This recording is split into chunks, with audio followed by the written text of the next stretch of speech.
solamente la bienvenida. Muchísimas gracias, muchas gracias a todos, a todas, amigos, amigas, lectoras de la librería Alberti. Un gusto recibiros aquí esta tarde con Edurne. Me iba a salir, casi iba a decir Edurne Ovejero y José Portela. Estaba a punto, está empezando a pensar, ¿no? Bueno, da igual. Edurne y José, José Edurne, Portela y Ovejero, ¿no? Porque son bien conocidos escritores, creadores, con sus nombres propios y con sus apellidos. En este caso vamos a hablar de un libro apasionante, Una belleza terrible, escrito a cuatro manos. Un libro lleno de vidas que lucharon con idealismo por transformar la sociedad de su tiempo, que se jugaron como tantos, que representan a casi una generación, casi todos de ellos anónimos, que muchos de ellos se quedaron en las cárceles, en las torturas, fueron soldados de la historia, nunca protagonistas. Y este es un libro que creo que es muy importante porque recoge toda esa estela y les coloca en algún lugar que tiene que ver con la literatura, que al final es la ficción, yo creo, lo que se imprime en nuestras cabezas, ¿no? En la cabeza de los lectores. Así que muchísimas gracias por venir aquí desde Barcelona, camino probablemente de otro sitio, ¿no? En esta rueda que hacéis, que lleváis los escritores con vuestros libros debajo del brazo. Aquí se os quiere mucho y vamos a disfrutar de vuestra conversación. Muchísimas gracias.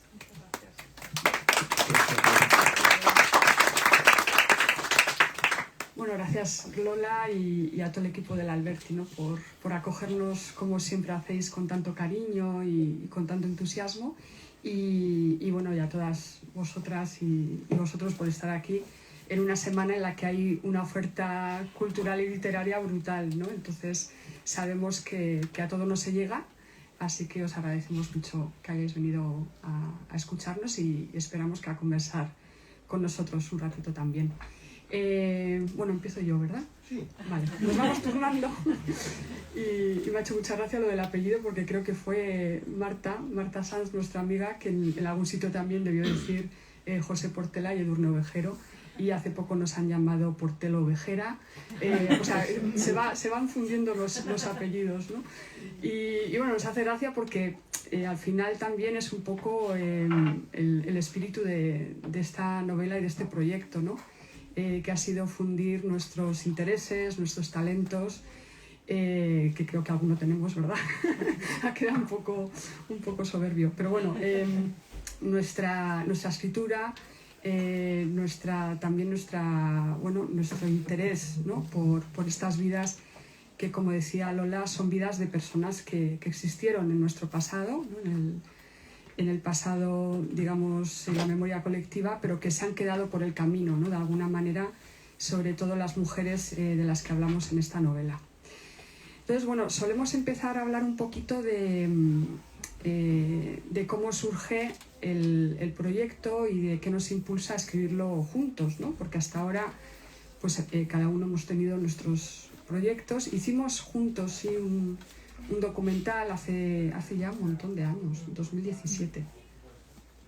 Sí, bueno, lo acabamos en 2017, o sea que era Vida y Ficción, que era un documental, bueno, en el que conversábamos con colegas, ¿no? De la literatura sobre literatura, pero nunca, a veces nos preguntaban, ¿no? ¿Y vais a escribir alguna vez juntos y tal? Y decíamos, no, eso ya es demasiado, ¿no? O sea, hacemos un montón de cosas juntos, ya escribir juntos sería un exceso, y resulta que sí, que lo hemos hecho y es esta novela, ¿no?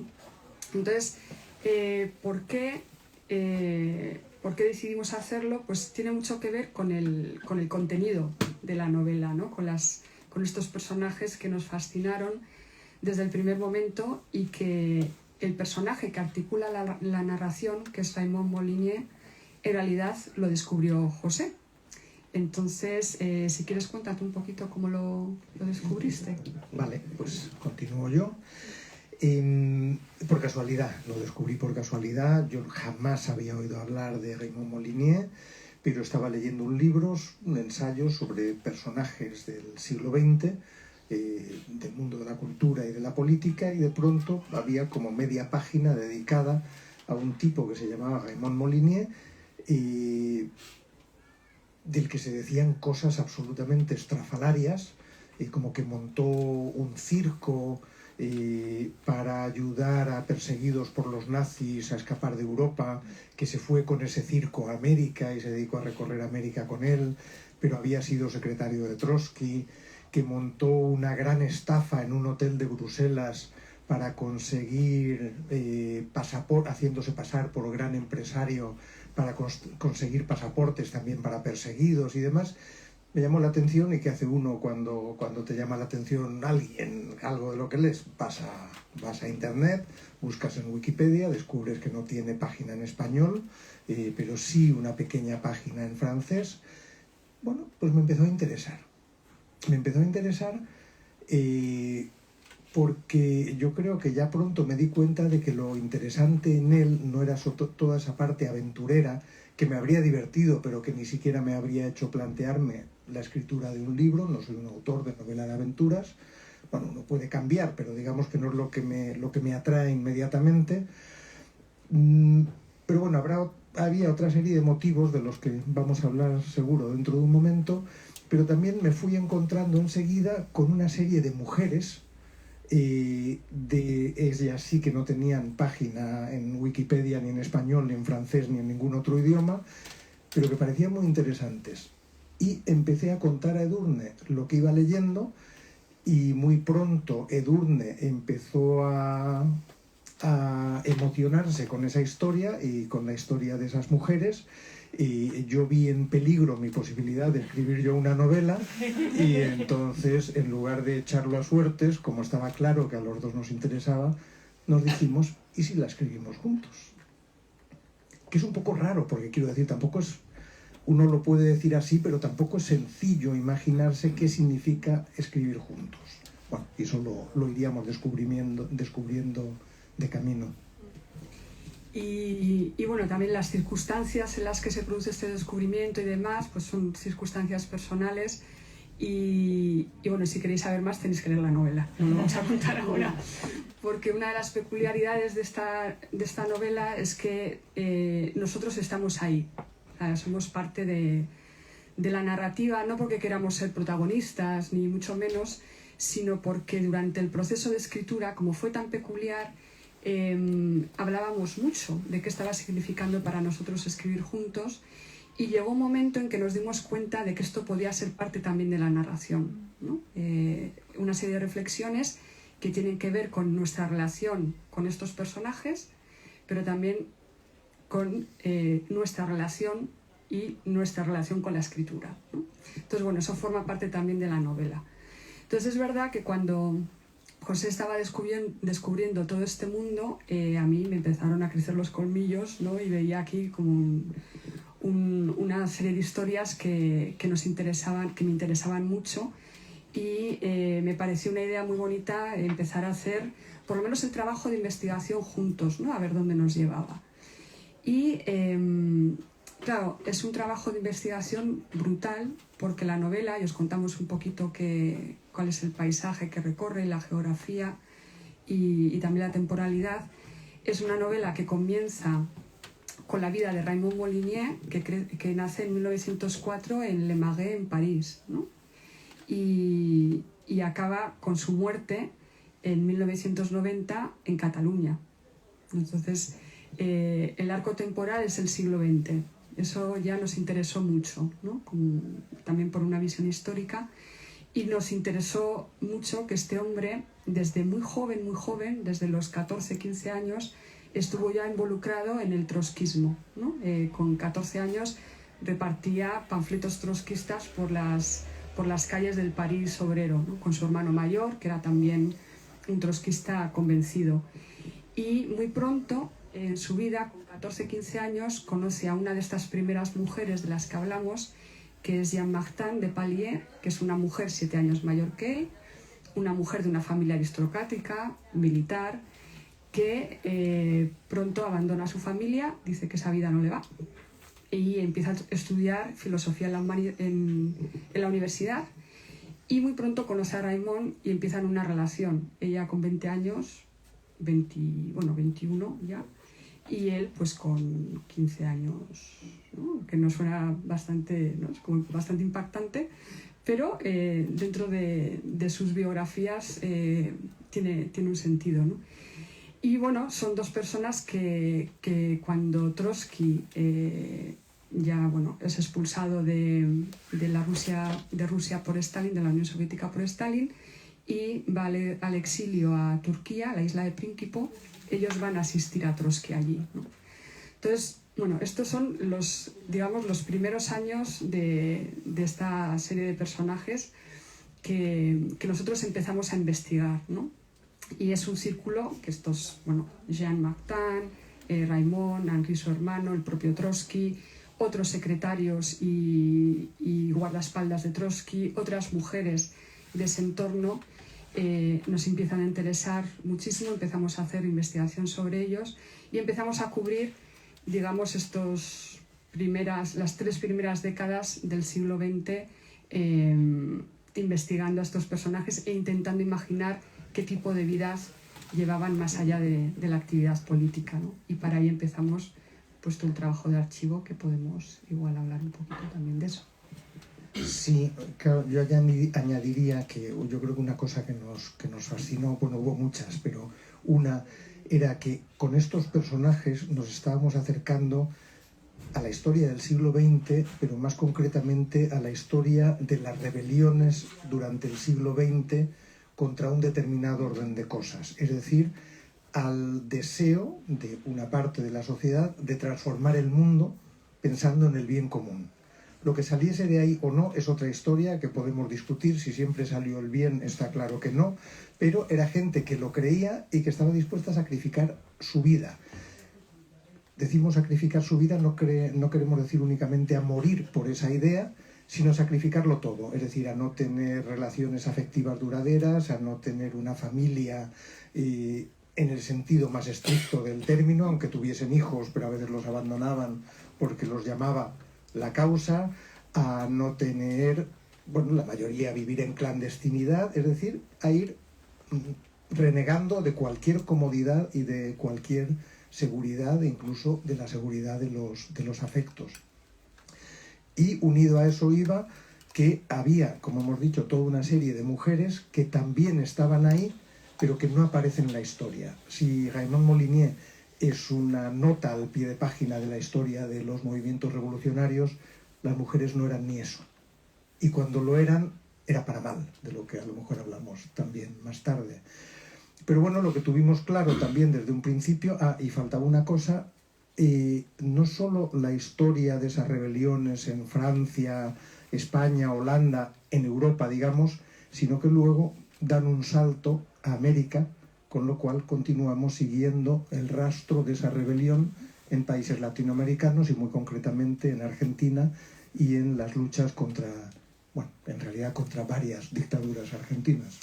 Sí, decía de hablar un poco de los archivos y de nuestro trabajo de investigación hasta 1940, ¿no? Es decir, la novela... Me lo he soltado. No, la novela, claro, abarca, como decíamos, todo el siglo XX y tiene 3 partes, ¿no? La primera parte es hasta 1940 y se centra mucho en este grupo que es muy cercano a Trotsky, que cuando Trotsky se va a México, donde lo van a asesinar, Raimon Molinier huye pasando por Lisboa y bueno, con un montón de peripecias que intentamos recoger en la novela, huye a América y acaba sentándose en Argentina, ¿no? Algunos de estos personajes se quedan en Europa, otros le siguen a él y nosotros nos vamos con quienes siguen a Raimon, ¿no? Que es su segunda compañera, Vera Lanis, que ya no es su compañera, pero sí su compañera política, y quien va a ser su tercera esposa, que es Susan de Manet. Entonces, bueno, para esa tercera parte, ¿no?, que es la americana, tenemos otro tipo de metodología también de investigación y demás.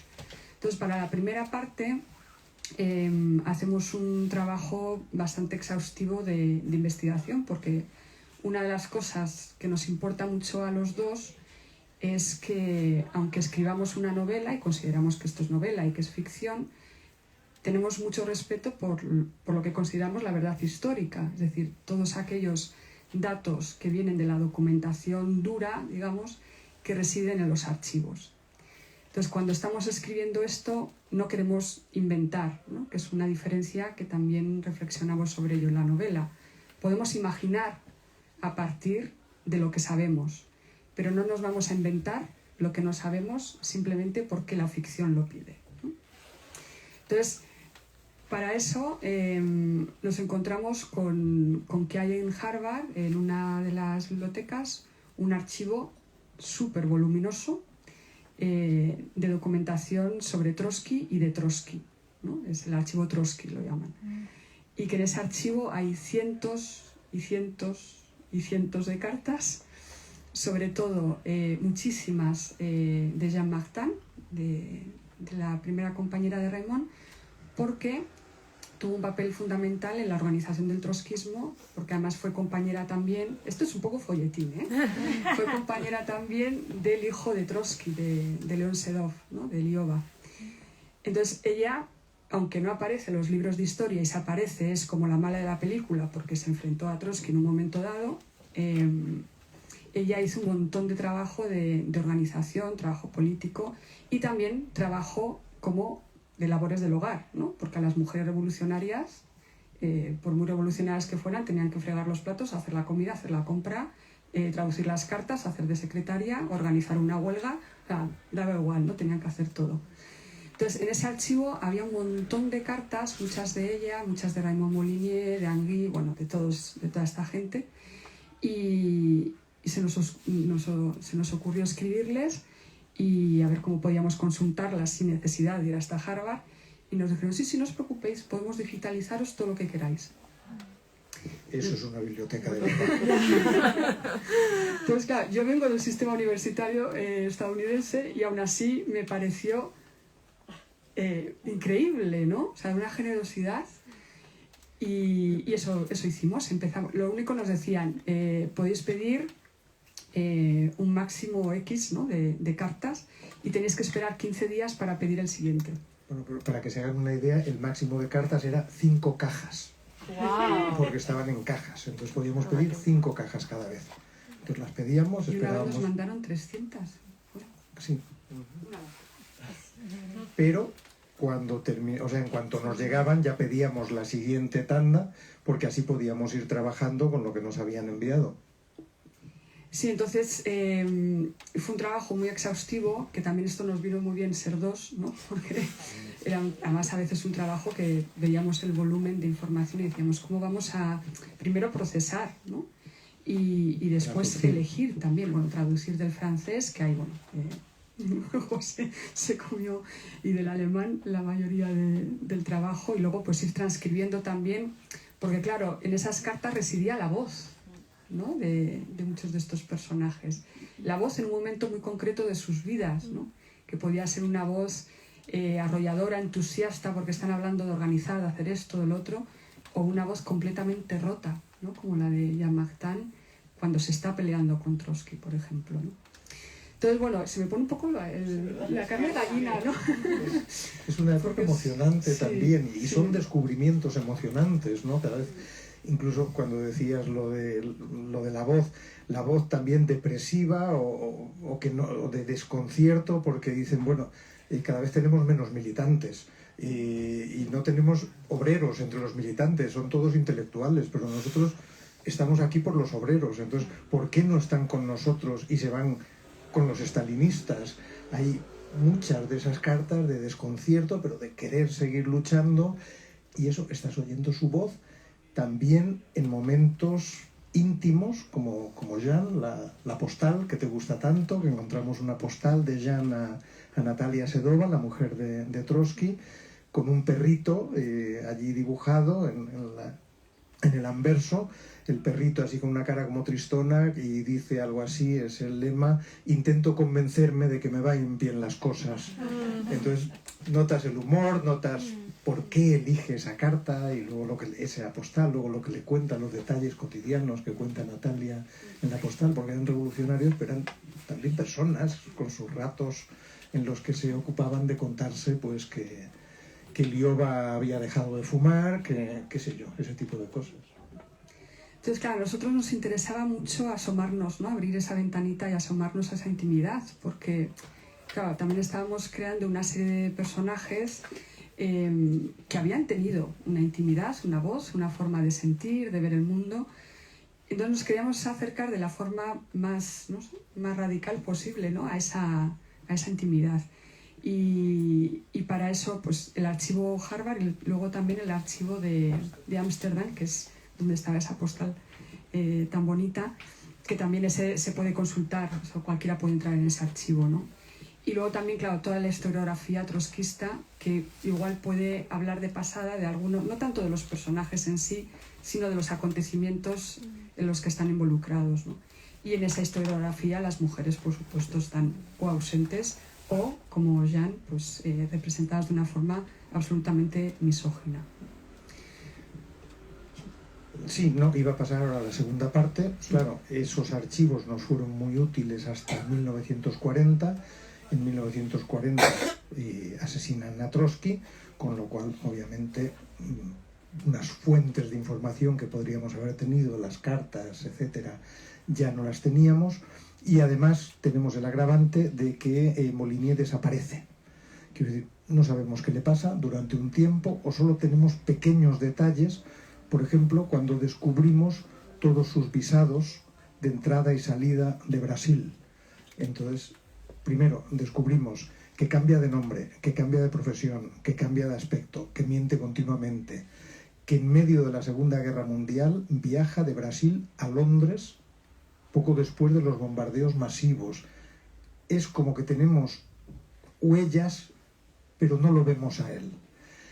Y según nos vamos acercando en el tiempo, llega un momento en que nos decimos, tiene que haber gente que lo ha conocido, ¿no? Vamos a buscarlos. Y entonces ahí es el momento en el que pasamos de esos testimonios de archivo, o de esa documentación de archivo, a los testimonios directos. Dando 1000 vueltas, acabamos encontrando a gente que militó con él en Argentina, en el Ejército Revolucionario del Pueblo, en Fracción Roja, en, ¿cómo se llaman los otros? Patria Socialista, en qué sé yo. Sí, eso es PRT. O sea que está activo. Y ya empezamos no solo a saber que está activo, no ha muerto como se decía que le había sucedido, o que no andaba con ese circo por América, que nunca se fue con el Circo América, y no se había ahogado en un barco, en un naufragio, como también se dijo. No había dejado la militancia, como todavía ponen algunos textos de grupos marxistas contemporáneos franceses, sino que estaba militando. Bueno, militando, él no militaba en un partido casi nunca, salvo en los primeros partidos trotskistas. Él, como nos dijo un trotskista histórico al que visitamos en su casa en Francia, era un electrón libre, ¿no?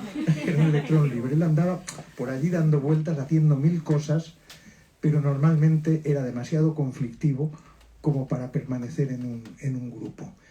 Y ahí también empezamos a descubrir a la gente que militaba con él, empezamos a oír historias escalofriantes y descubrimos a una de sus últimas parejas, Elisabeth Kesselman, una alemana muy joven, que fue brevemente pareja de Raimond, con una diferencia de edad de 40 años, 50, años, 40 sí. y tantos,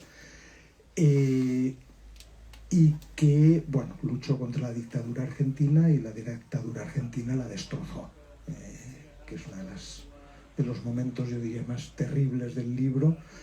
Y también eso marcó a Raymond Molinier, pero de eso ya, bueno, ni siquiera hablaremos, eso ya lo leeréis si queréis.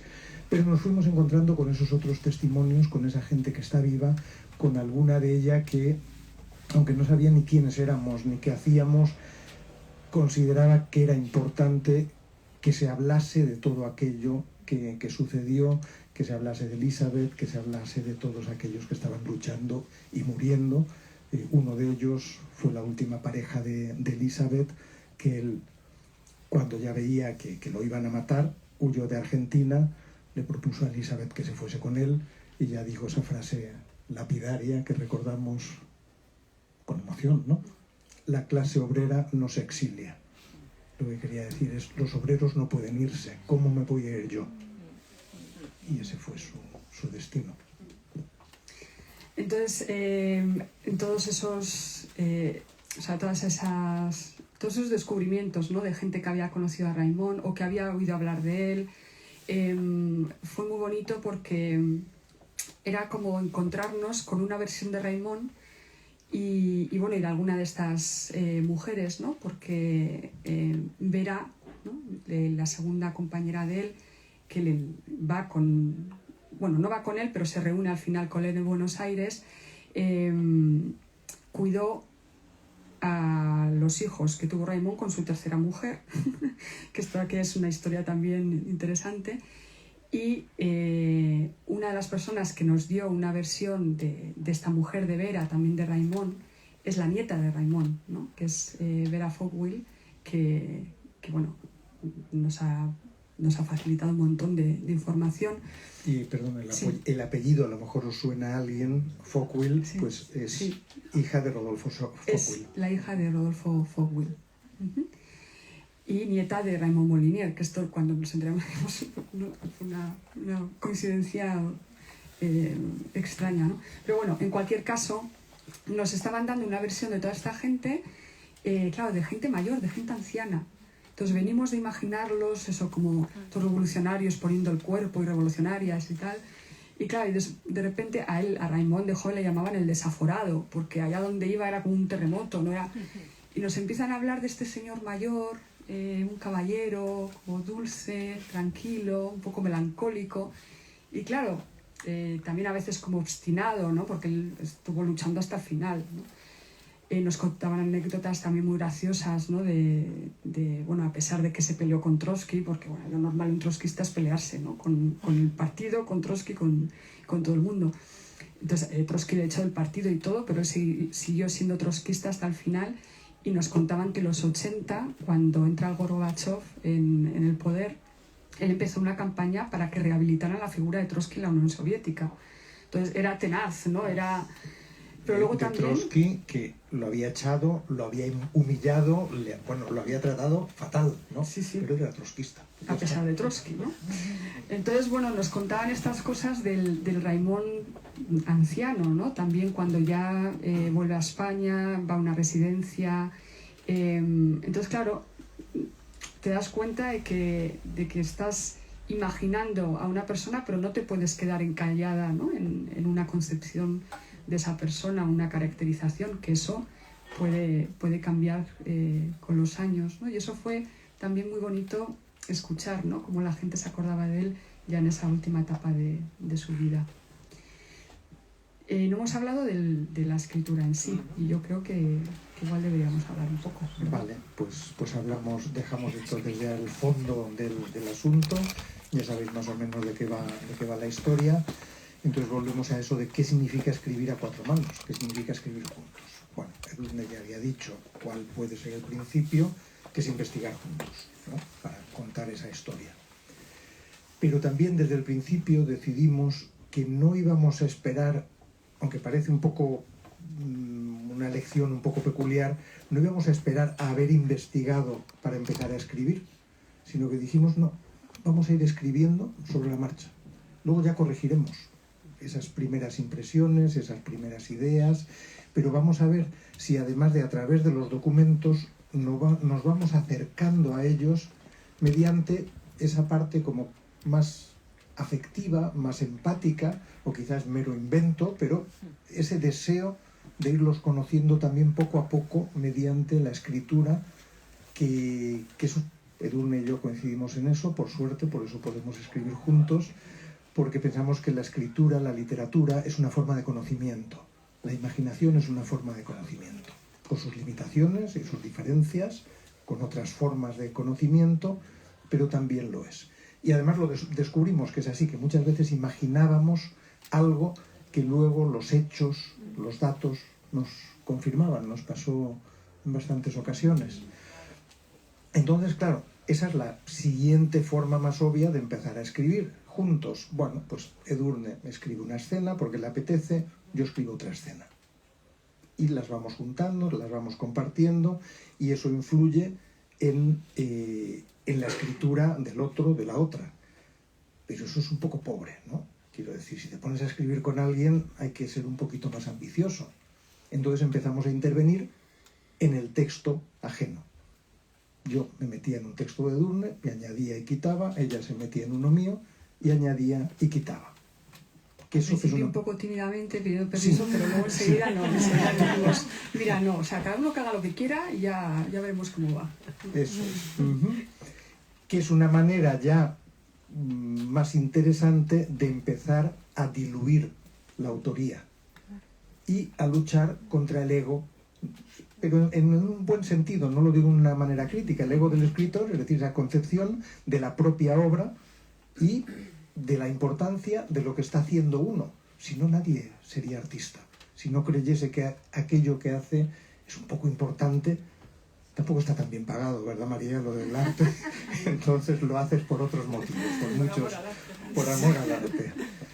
Pero basta con eso, intervenir en el texto del otro. ¿Se puede dar algún paso más a la hora de escribir juntas dos personas? Te dejo que lo cuentes. Vale.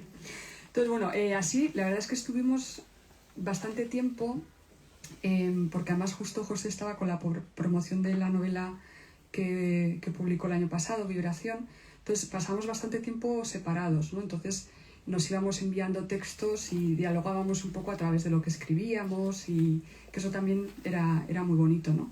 Abrir un texto y decir, a ver qué ha hecho ¿no? Con lo que le di, o a ver cómo ha salido de esta escena que yo no podía, a ver si él ha hecho algo, o a ver cómo ha entrado aquí en yo qué sé, ¿no?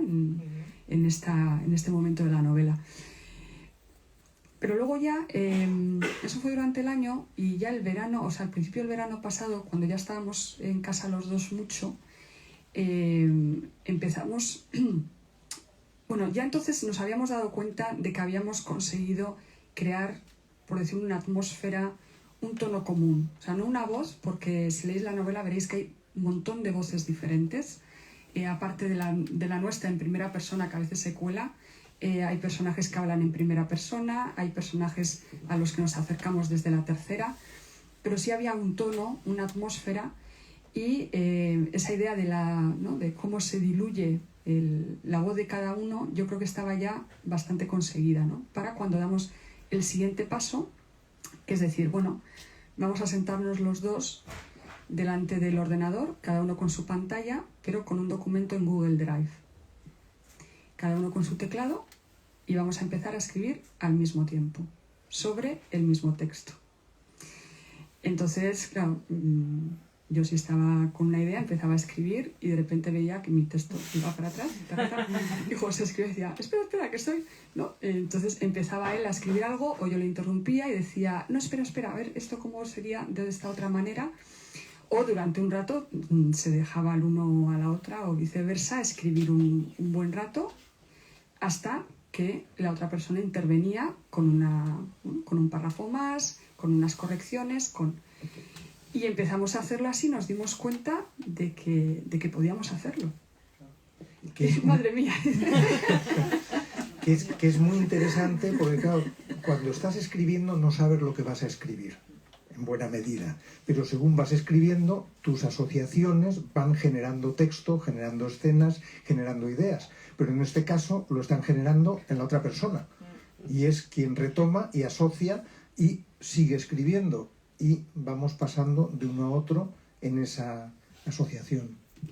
Y a veces era un poco, no sé, nos sorprendía, y a veces nos asustaba un poco que quien anticipaba el texto, o quien escribía en texto, estaba anticipando lo que estaba pensando la otra persona, ¿no? O sea, la forma de ir elaborando una oración o una idea, o sea, estábamos en ese sentido como en una simbiosis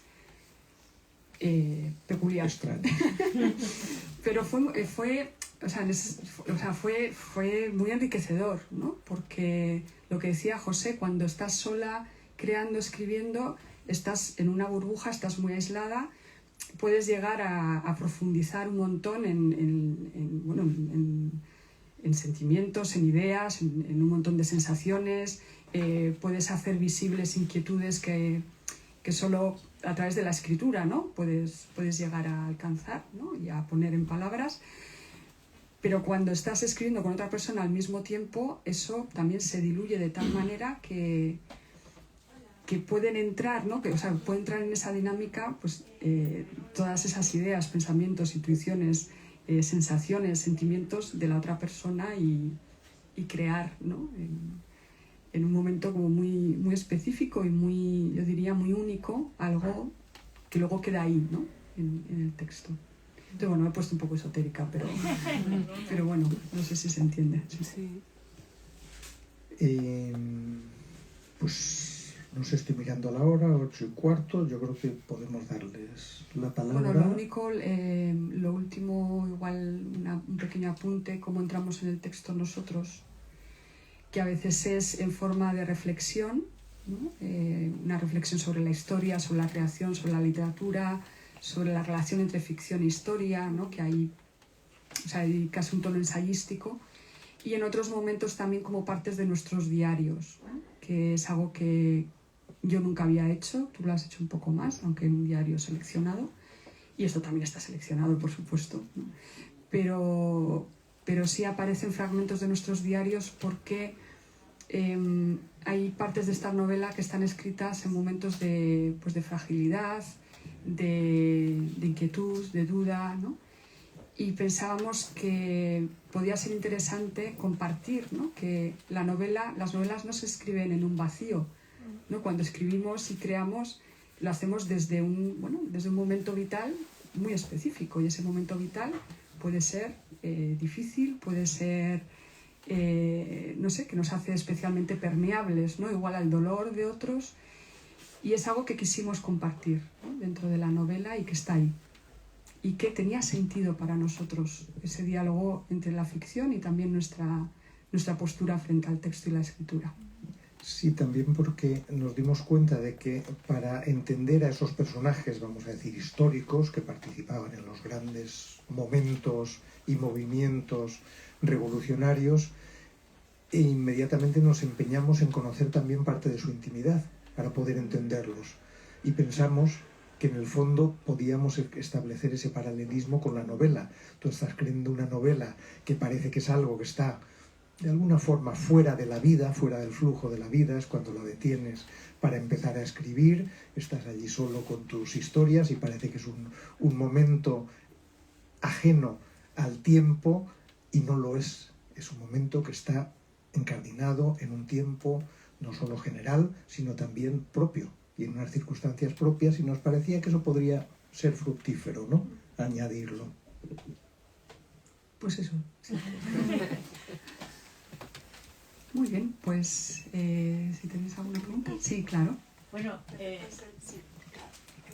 en un momento dado, cuando estabais hablando de esto, que resulta absolutamente apasionante, de poder escribir un libro de esta manera entre los dos, he pensado que habéis parido a un escritor nuevo que no conocemos vuestros lectores, y me parece que nos habéis dejado en esta novela, que estoy deseando leer después de todo lo que he escuchado, la posibilidad a los que hemos leído vuestras novelas, cada uno por vuestra parte, de ver si esa voz nueva nos recuerda a vuestras voces o es algo que habéis creado de una manera independiente, aunque claro, muy ligada a los dos.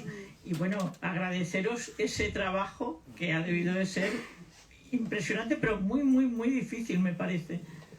Sí, bueno, en realidad ha sido más difícil en la teoría o en nuestras expectativas que en lo que sucedió de verdad, porque encontramos enseguida una especie de fluidez creativa que funcionaba muy bien.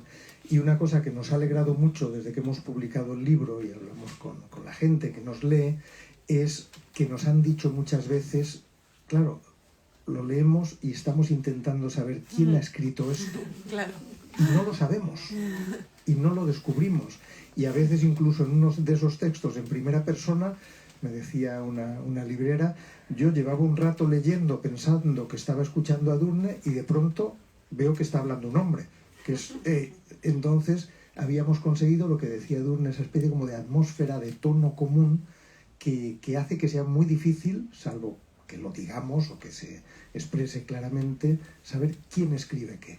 Con lo cual, aunque Edurne y yo tenemos estilos distintos, es obvio, parece que hemos conseguido ese nuevo escritor que decías tú, esa nueva escritora que tiene su propia voz. ¿Qué más? Yo había dado la palabra tan pronto al público porque, como habían dicho, había un club de lectura, pensé seguro que hablan mucho y preguntan mucho y tienen observaciones, pero... Están Están tímidas. los lectores. Yo sí me había tu pregunta. Sí, adelante. Me interesa mucho en esta primera etapa que habéis comentado, bueno, enhorabuena por la novela, en esta primera etapa que habéis comentado de la novela, saber cuál era la metodología que utilizabais para toda esta recuperación de cartas que hicisteis, cómo las clasificabais, cómo podíais analizarlas. También imagino de una manera eficiente, porque si habéis dicho que os enviaban mucho, o sea, que os digitalizaban un montón de cartas, al final tendríais también que valorar vuestro tiempo con el... Sí, bueno, yo creo que según las íbamos recibiendo, hacíamos así una lectura en diagonal, ¿no? A ver un poquito de qué hablaban y tal. Y claro, hay muchísimas cartas que tienen que ver con la organización política, que esto para un historiador es muy importante el detalle y tal, pero que para nosotros, más allá del igual de saber, pues que Jeanne Martin era muy puntillosa con todo y hacía unas listas súper detalladas y tal, o que Raimon era muy quejica a las cartas y siempre que se quejaba de que nadie hacía el trabajo bien, ¿no? O sea, más allá de eso, luego todos esos detalles tan minuciosos, pues cuando ya teníamos un montón de cartas que eran sobre eso, decíamos, bueno, estas ni las traducimos. Y claro, eso era bastante fácil verlo, ¿no? Entonces había, bueno, un poco esta idea de valorar con un primer vistazo cuál era la información, ¿no? de las cartas y luego ya con algunas meternos, ¿no? La traducción, si merecía la pena. Eso es, luego las traducíamos o bien por escrito o bien iba, en este caso yo, leyendo en voz alta en español lo que aparecía allí en francés o alemán, y Edurne iba apuntando aquello que parecía importante. Y también había una especie de clasificación al solicitar las cajas, porque en algunas de estas cajas ya por los títulos veías cartas de Jeanne Martin a Natalia Sedova. Entonces ya decías, vale, vamos a dedicar ahora un tiempo a la relación de Jeanne y Natalia. Entonces también había ya una primera clasificación que es la que habían hecho en Harvard, en realidad. Entonces no era que estuviesen todas mezcladas, por suerte, sino que teníamos ya un primer criterio de reconocimiento. Entonces, claro, había otras que ya por el título decíamos, no, esto nos lleva muy lejos, no queremos también saber las cartas que escribía el amigo de Raimon a otro que no va a aparecer en la novela. Si eran a Raimon, sí, pero si no, en general, decidíamos dejarlo y a veces nos daba pena porque veías que había otros personajes por allí que decías, pues son fascinantes también, estaría muy bien saber más, pero tenemos que limitarlo. En un libro no cabe todo, y menos en un libro que cubre 80 años de historia en 2 continentes. Tienes que ir haciendo una selección. Y lo que nos impresionó o nos extrañó mucho en realidad fue que no estuvieran ya digitalizadas. Y eso nos dice mucho sobre el interés sobre todo por estas mujeres. Porque hay un montón de cartas de Natalia Sedova, joder, que fue la mujer de Trotsky durante un montón de años, ¿no? Y por ejemplo, eso, las cartas con Jeanne Martin tienen un montón de información súper interesante. Y claro, las habrán consultado a alguien en Harvard, pero que no estén digitalizadas. O sea, eso que nos dice también de la historiografía moderna sobre el trotskismo y demás, ¿no? Contemporáneo. No ha habido interés por estas mujeres. De Vera Lanis también estaban todas sin digitalizar. Y Vera Lanis fue la que dio su apellido a Trotsky y a Natalia cuando tuvieron que hacer documentación falsa en Europa. O sea, joder, que son mujeres que han tenido, que vivió con ellos también, ¿no? Como Jeanne. Entonces es también, o sea, de eso, claro, se podría hablar de un montón de cosas, ¿no? Sobre el archivo y demás, que son interesantes. y sin quitar mérito ni agradecimiento al archivo por hacer esta digitalización, también sospechamos que se dijeron, bueno, es que esto hay que digitalizarlo en algún momento, porque no pueden estar ahí esas estanterías llenas de cajas sin digitalizar. Entonces dijeron, venga, pues vamos a darles a estos lo que necesitan. Esta es una pregunta que si es imprudente no la contestáis. Como yo me imagino que no escribo, que uno siente cómo te sientes cuando escribes, la pregunta es si la vivencia emocional, ¿no? del proceso de escritura compartida, que además se ha ido como trenzando según habéis ido avanzando, ¿no? Por lo que habéis dicho, si cambia la vivencia de la propia escritura. Si os ha cambiado a vosotros, ¿no? Es una buena pregunta. Sí, porque cuando estás escribiendo solo, es verdad que a veces te sorprendes con ciertos descubrimientos que no esperabas cuando estabas escribiendo, pero es distinto cuando yo de pronto leo lo que ha escrito Edurne sobre la muerte o asesinato de Liova a través de los ojos de Jan, y de pronto me emociono con algo que yo podía intuir que estaba ahí, pero que no había escrito, no había pensado, no había sentido. Y sin embargo Edurne lo ha escrito, pensado y sentido y me lo está dando. Entonces ahí hay un intercambio que es muy distinto y las sensaciones que genera son distintas que cuando estás escribiendo solo. Sí, en ese sentido es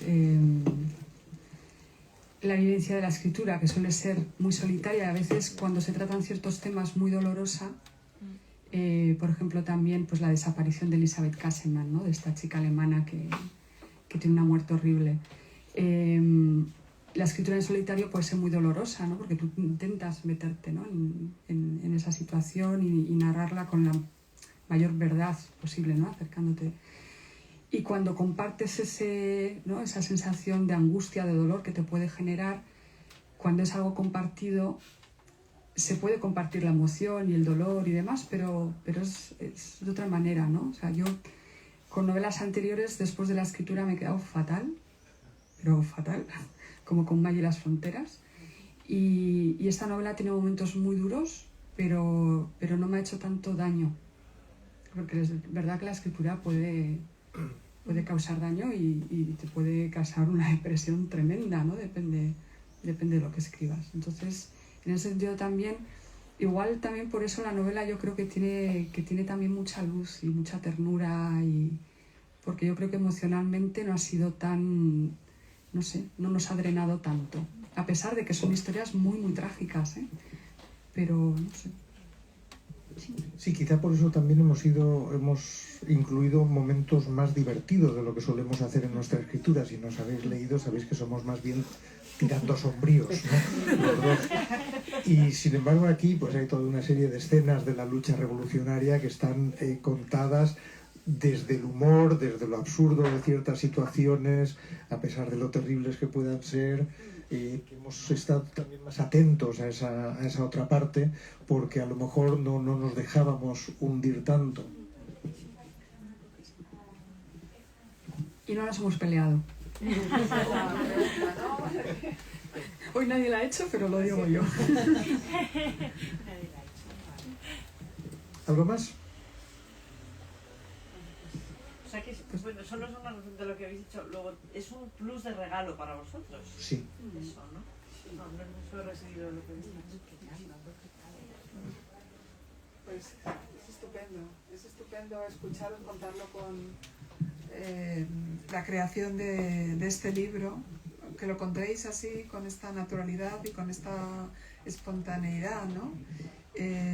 Esto que decíais de las cartas, de esas cartas en los archivos de bibliotecas tan importantes como la de Harvard, ¿no? Y piensas en esas vidas, todas esos sentimientos, todas esas aspiraciones, esas decepciones tan grandes, ¿no? Las decepciones del siglo XX, ¿no? Tantísimas.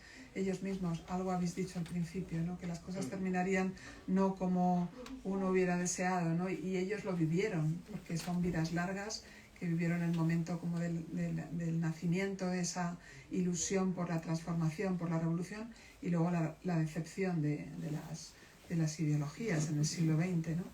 Y que todo eso quede ahí en el archivo pulcro de la Universidad de Harvard, con una temperatura perfecta, con una luz que no lo va a estropear nunca, ¿no? Hasta que alguien desde un pueblo de la provincia de Ávila escribe diciendo nos interesa este nombre y este apellido, o sea, y el milagro de la literatura, ¿no?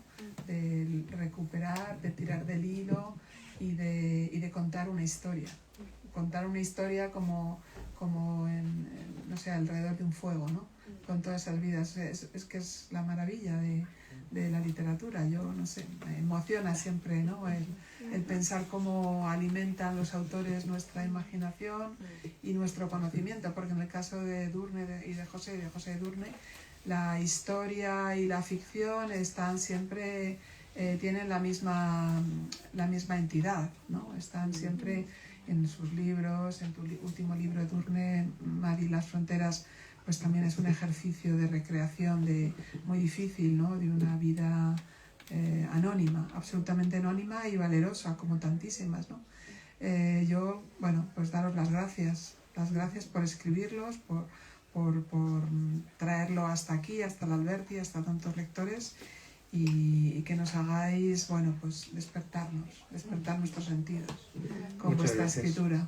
Muchísimas gracias a todos. Gracias por Muchísimas gracias a todos.